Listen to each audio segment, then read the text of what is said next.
Bonjour Monsieur Bourguin. Bonjour. Est-ce que vous pouvez nous parler s'il vous plaît du début de la collaboration entre les Amis de San Pedro et la commune de l'Isle-Saint-Denis? Alors la première collaboration s'est faite par un contact avec M. Begré, qui est un résident de l'île Saint-Denis et qui est originaire de la Côte d'Ivoire. Voilà, il est venu me rencontrer pour examiner les possibilités de coopération entre notre commune et puis d'autres lieux en Côte d'Ivoire. Et il s'est trouvé que la région de San Pedro était très disposée et le village de Dos Sakassou, dont il est originaire. Et voilà, c'est comme ça que le premier contact s'est établi. Alors par quoi s'est traduit justement cette collaboration? Alors avant d'évoquer la collaboration, je voudrais renouveler ou dire au président M. Begré, M. Donatien Begré, le président du conseil régional de San Pedro, qui s'apprêtait à nous recevoir, que je lui présente toutes nos excuses pour ce faux bond qui a été commandité par le ministère des Affaires étrangères français de ne pas nous rendre au Mali. Et comme il y avait un voyage couplé entre le Mali et la Côte d'Ivoire, nous avons dû renoncer aux deux destinations.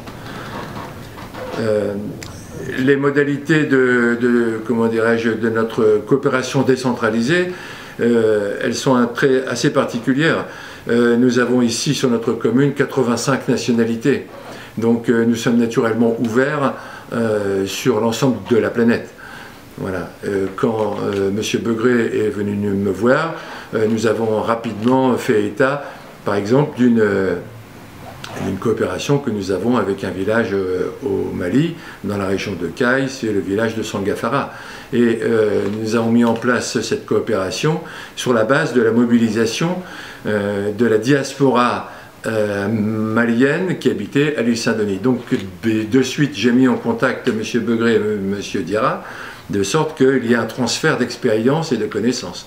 Et c'est comme ça que M. Begré a réuni autour de lui un certain nombre de personnes de l'île Saint-Denis, puis ça s'est élargi pour créer l'association des Amis de San Pedro, voilà, et qui avait vocation d'abord à mobiliser les ressources internes de la diaspora, et puis ensuite, sur cette base-là, à ouvrir des coopérations avec la commune de l'île Saint-Denis. D'accord. Et est-ce que vous avez des exemples de cette coopération, notamment avec des partenariats avec le collège Sisley? Alors là, il y a eu plusieurs coopérations, hein, plusieurs actions de coopération. Et la première, c'était du matériel, puisqu'il y a de grands besoins dans le village. Donc j'ai eu écho qu'il y avait du mobilier qui était disponible, qui était remisé en quelque sorte dans un collège en Seine-Saint-Denis, et par l'intermédiaire du principal du collège de notre commune, nous avons pu avoir accès à ce matériel qui a été récupéré et entreposé dans les ateliers de notre commune, en attendant qu'il y ait d'autres projets, d'autres objets qui soient accumulés pour remplir un conteneur. La deuxième action, ça a été la liaison directe entre un maire adjoint de notre commune et lui-même dans la famille, qui pouvait récupérer du matériel médical et en particulier des lits adaptés. Donc de la même façon, il y a eu récupération, stockage, voilà. Et puis ensuite, il y a eu un premier conteneur est parti pour alimenter, je dirais, cette coopération sur le plan matériel.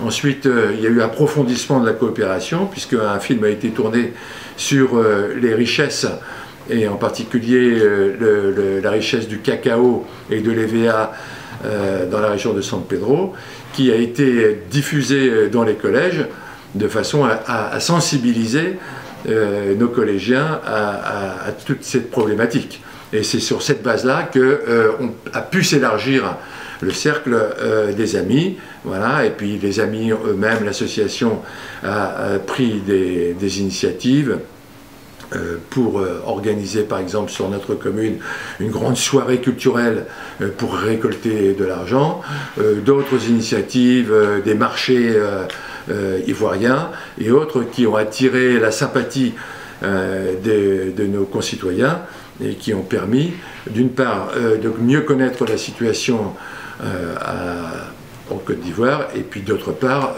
de faire en sorte que nos concitoyens soient généreux et apportent leur contribution au développement de la région. Et enfin, nous avons la dernière question, un petit mot de la fin. Est-ce que vous avez un message personnel à adresser à l'association ou au président? Le message que j'adresserai, c'est tout d'abord de vous féliciter pour votre dynamisme, de persévérer, parce que la situation est, bien sûr, il ne suffit pas d'apporter, d'avoir un transfert d'ordre matériel. Il y a toute une éducation naturellement à faire, et l'éducation c'est de la longue durée. Voilà. Il y a énormément de, comment dirais-je, d'effets négatifs qui sont issus de la colonisation et puis d'autres, donc il y a des réparations un peu historiques à générer.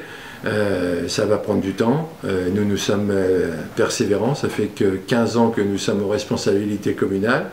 Nous avons sensiblement transformé notre situation. Je suis persuadé qu'avec le dynamisme actuel des Amis de San Pedro et puis l'ensemble des îlots dionysiens de toute la planète, on arrivera certainement à améliorer encore les relations sur le plan matériel, culturel, éducatif. Et voilà.